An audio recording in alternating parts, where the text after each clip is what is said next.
Hi guys! Today I wanted to do a short little vlog sort of about my experience at the hospital yesterday. I've been getting so many questions and comments and support and love, and I really do appreciate you guys all. So I thought that because you guys were all interested and giving me sweet love, that I wanted to do a video explaining what happened to me yesterday. So if you've been following me for a while, especially on my vlog channel, I did a video a while back all about my migraines. I'll put that down below or somewhere here. And I hadn't gotten one for years, and I used to get them all the time because I know how to prevent them. And my migraines, as it is, if I do get a migraine, it is horrible. It's nothing like really any other doctor has seen before. They always ask me how I live and cope with these things. I don't anymore because I don't get them anymore. So I thought yesterday I got one. I was actually going to Edmonton that day. I had to book a hotel and stuff. So I woke up in the morning and, 7:30 in the morning, and I started getting ready, packing last minute things, not rushing, and just gonna go hop in the shower. And as soon as I was going in the shower, I see my blind spot and I went, oh no. If you've watched that vlog down below, this video will make more sense. So I just went, really? Today?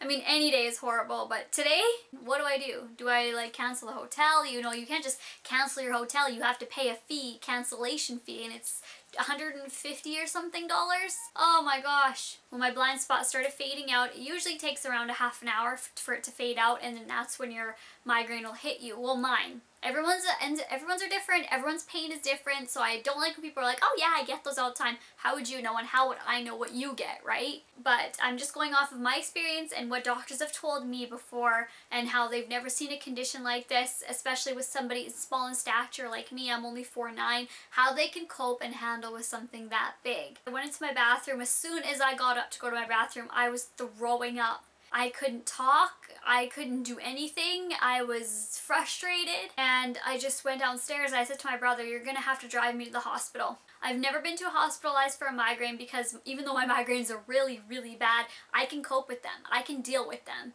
I have a very high pain tolerance, I can deal with it. This wasn't, I couldn't even see, I couldn't move, I couldn't feel my fingers. That was the number, that was like the downfall for me, was I couldn't feel my hands up to here. My face was getting numb, my chest was getting numb. Oh, my brother phoned my dad, and my dad said, no, I'm coming home to get you. I said, you don't have to do that, you're at work. I couldn't leave as soon as he got there because I was throwing and throwing and throwing on. So we were driving there, and I also took my blanket so I could put it over my face because the light. As soon as we pulled up, I don't remember the drive because I was in so much agony. As soon as we pulled up, I also brought a puke bucket. My brother gave it to me. I puked and puked and puked. Rewind a little bit. As soon as we were about to leave, I went downstairs to my brother. I don't know why, but my dad was there too. I don't know why I went down there, but I was trying to tell my brother something, and I was speaking, but it wasn't English. I would say to him, I forget what I was trying to say to him, but I was talking to him and it was going back, and he was like, what? I knew I was saying baka baka, but I didn't want to say that. That's not what I was trying to say. It's just I had such a severe migraine, my brain couldn't cope with words. My dad was so scared. He said, we're going right now. This is way too scary. And I said, yeah, but I can't be scared of the. And the only thing I could say clearly was the F word. I don't know why. I guess because I was so frustrated. My brother afterwards asked me, why were you saying the F word? Because I was so frustrated because I was trying to speak, and I could speak, but I wasn't saying any words, and it was frustrating because I knew that I wasn't saying any words, and I knew what I wanted to say, and it was so glad that me and my brother are so close because he for some reason knew what I was trying to say. Fast forward now, we get in the hospital. I was asking every single nurse that came in there if I was going to die because I honestly felt like I was going to die. They were very worried for me. They said, we see people coming in hospitalization for migraines all the time, but this is beyond us. I got into the emergency room that second. I don't remember this, but they got me hooked up to an IV right away, right here. It's a big, well, it's not big anymore, but there's a bruise there, and it was like, before. IVs here and some here, so if you see that there, that's from that. I don't remember this because I was in such bad pain again, but I got a CT scan, which is like a scan of your brain. They said that it was a high chance that I had bleeding on my brain. That's how bad my migraine was. Said that it's getting very close to a brain aneurysm because you have such severe, we think you have such severe bleeding on the brain. I wasn't aware of any of this because I was like, you know. I do remember a neurologist coming in and saying, can you move my hand up? Can you move my hand down? Because he wanted to see if my brain was working. It happened at 8 o'clock in the morning. At about 12, so I was still having a horrendous migraine at 12. The doctor came in and said, this is not looking good, this isn't looking good, we want to do a spinal tap. I forget what the actual name he called it was, but basically they take a needle into your spine, and I don't know what, they take out your spinal fluid or something like that, and he was explaining to my dad, because I was incoherent, that it could leave you paralyzed, you could get a severe ulcer, you could get a very, very, very bad infection. People with severe illnesses, they get these done only if it's necessary, because it can be life-changing and life-threatening.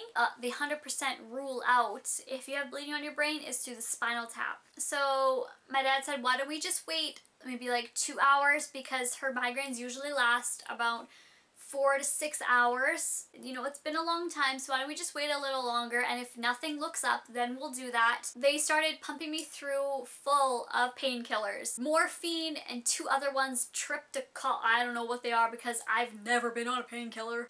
So then at around, what time was it? It was about 3 o'clock, so about 3 hours after, and I was still very, very sensitive to the light and, you know, trying to make sense of where I was. I looked around and I saw my dad, and I saw this strange man, which was the doctor, and he said, oh my gosh, you're awaking.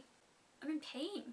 And he goes, yeah, well, you're in pain now, but you should have seen you before. And then he was asking me if I hit my head, if I, you know, got bludgeoned, and I don't know why it happened so severely this time. And he told me that, you know, the human brain and the human body work in mysterious ways, and any day, even any given day, something can happen to your body. He was one of the most amazing doctors that I have ever been with in my life. And then they also afterwards, because I had an IV where my IV was in this arm, and they said, you know, for tomorrow, because usually if somebody has such a severe brain aneurysm like migraine, they will have a rebound one the very next day, so we're gonna give you a dose of, I forget what it's called, but it's an anti-inflammatory which will prevent tomorrow's rebound migraine. And so far today, I haven't had one. I never want to experience that again.